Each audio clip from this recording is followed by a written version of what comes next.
Hello, this is Rachel from 7 and All, and in today's video I'm going to share 6 of what I see as the best things I have done for my family's homeschool.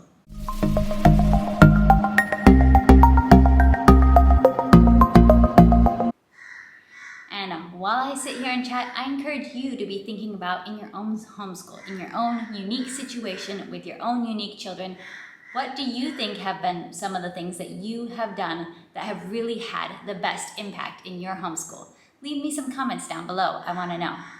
All right, number 1. The first thing that I see as something I have done really well in my homeschool is I have not overscheduled my family.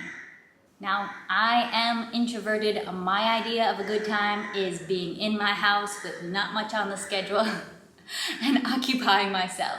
That is already bliss to me. So I don't have any natural tendency to overschedule. Instead, I think very carefully about what are priorities to our family as far as events and where we're going during the week. I prioritize those. I'm not just looking to fill up every day or fill up every evening, but I think about, hey, this group of people is a priority, or this event or this skill, this group is a priority. It's not like I spend my whole life locked up inside my house. We don't, but we are intentional with the priorities that we place into our schedule throughout the week. And I don't think that young kids need constant activities outside their home. I actually think that especially in these early years with young children, that having a very full schedule and constant activities kind of takes away from some of the benefits of homeschool that I really enjoy and that I really think are very valuable. With young children, homeschool gives us the freedom to choose a slower life, a slower pace of life. It gives us the freedom to just let them have more hours to play. It gives us the freedom for our children to mostly be with their parents and their siblings during these early formative years instead of mostly being with other people. So that is something I think that has been a huge benefit in our homeschool, is just not having that many activities. So we are the kind of homeschoolers that actually do spend quite a bit of time at home instead of heading off in every direction, and that has been a very good fit for our family. Number 2, best thing I've done for my homeschool is begun a habit of intentional learning time with mama from a very early age.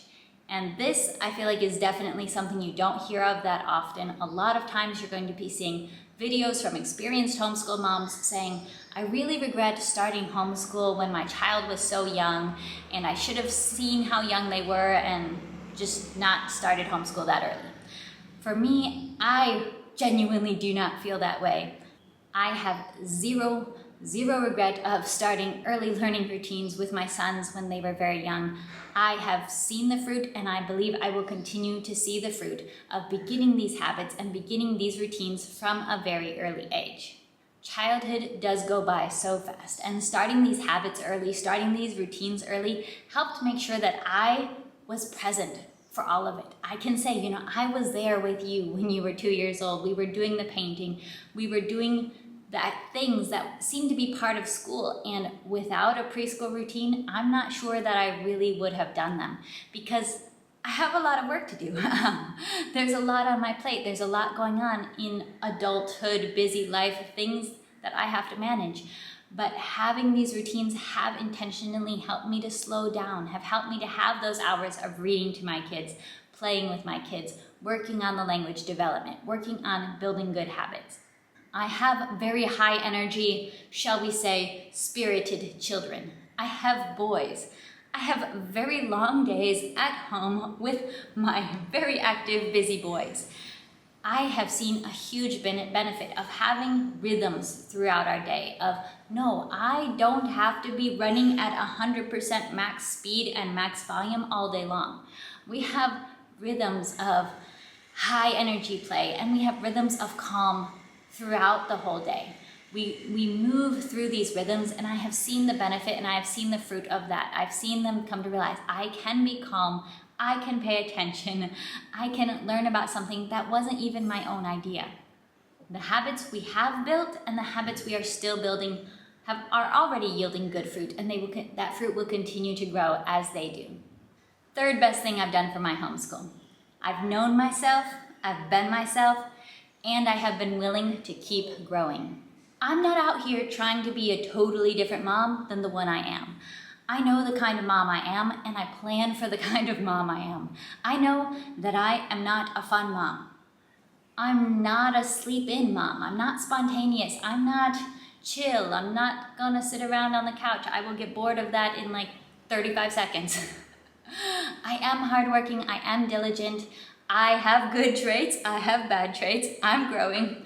But I plan for the mom that I am, and knowing myself well helps me to make a good and effective plan and helps me to choose effective tools. So knowing I'm not an especially fun mom helps me to plan and choose curriculum that helps me to add in a little bit more of that magic and a little bit more of that fun. I choose math curriculum that includes games because I am never going to be the person that's going to want to take a math game off the shelf and play it of my own free will. But if the math curriculum has games, I'll play the games. And my kids will be happy because we played the games. And we're all happy when I use the tools that work with the kind of mom I am. I also intentionally use curriculum that plays to my strengths. I love reading aloud. I have always loved reading aloud. For me, it's a sort of performance opportunity. I love teaching through books. I'm very talented at reading the book, taking commentary, bringing out discussion about it. So I choose curriculum that involves a lot of reading aloud. If you're out there and you just hate reading aloud, and I know some people really genuinely don't enjoy it, probably don't pick curriculums that rely on you reading aloud all the time because you're not going to magically transform into someone that loves to do that.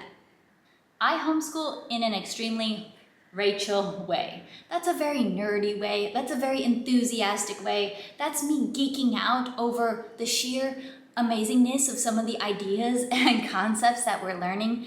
I homeschool like me. And that's the best thing that we can bring to our homeschools. I have strengths, you have strengths, and our kids need those strengths. They need us to bring that to the table.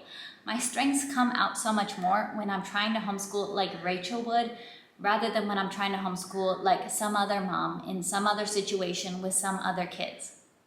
I also challenge myself to keep learning and allow myself the time and opportunity to keep learning. And I have seen how I have continued to grow as my children do.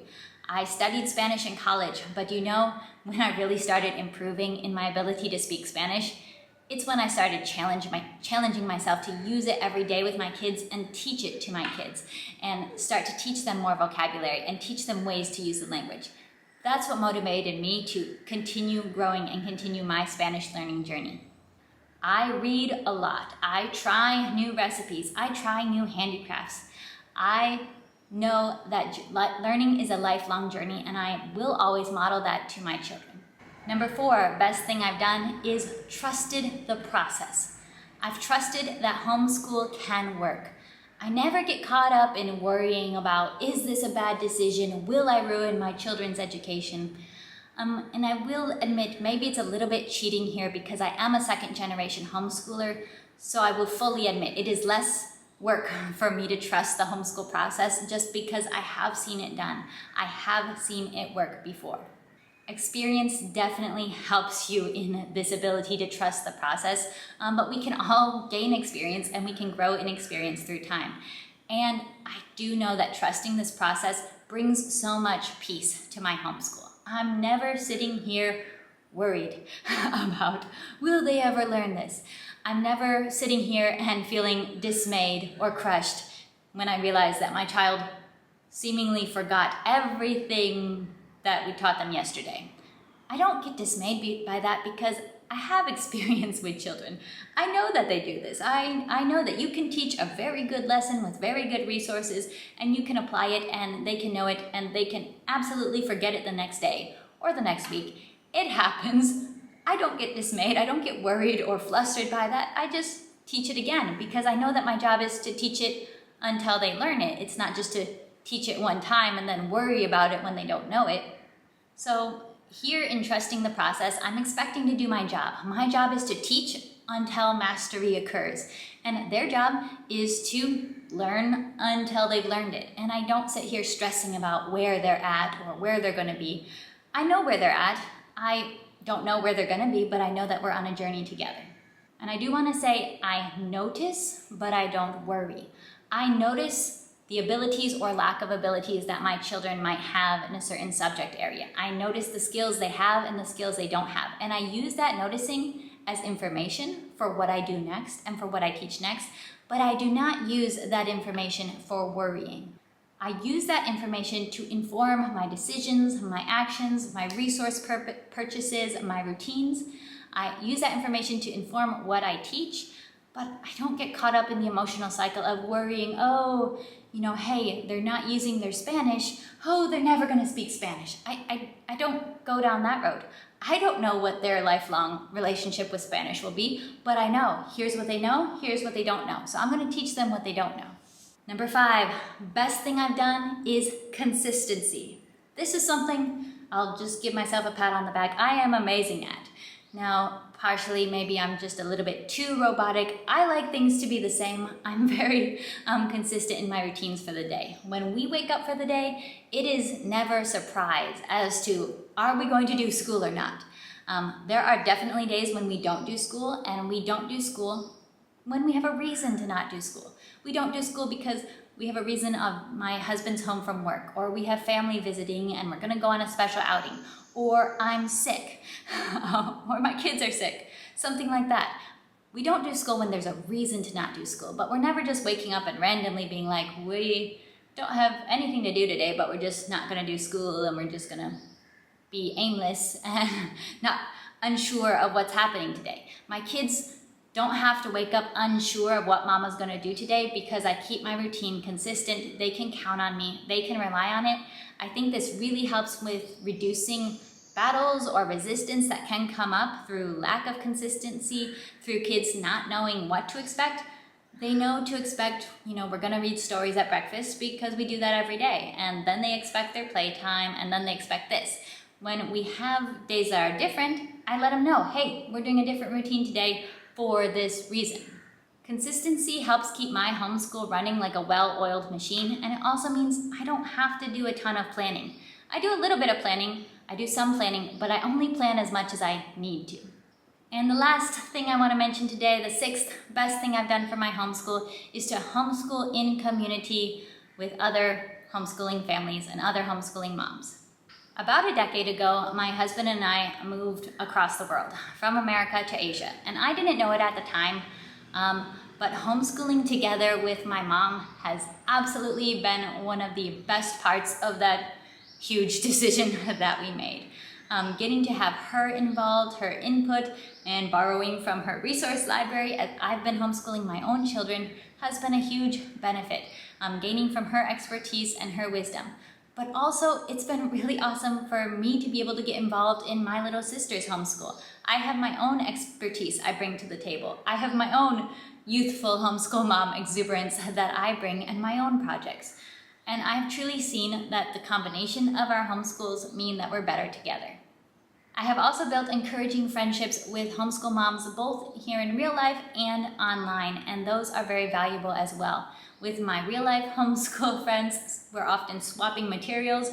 One of my homeschool friends recently saved the day because she had the science book that was scheduled in our curriculum that we should have had that book, but somehow, I don't know, it never arrived or it got lost or something. Anyway, she had the book that we needed to make our curriculum work. She saved the day. It's good to have friends. And if you don't have a local homeschool community, the good thing is we live in the internet age. You can find community online. You can look for like-minded homeschool moms that you can bounce ideas off of. Sometimes you just really want to bounce some ideas off of someone or ask a few questions, trying to see how you can get the day to run smoother or fit your homeschool vision a little bit better.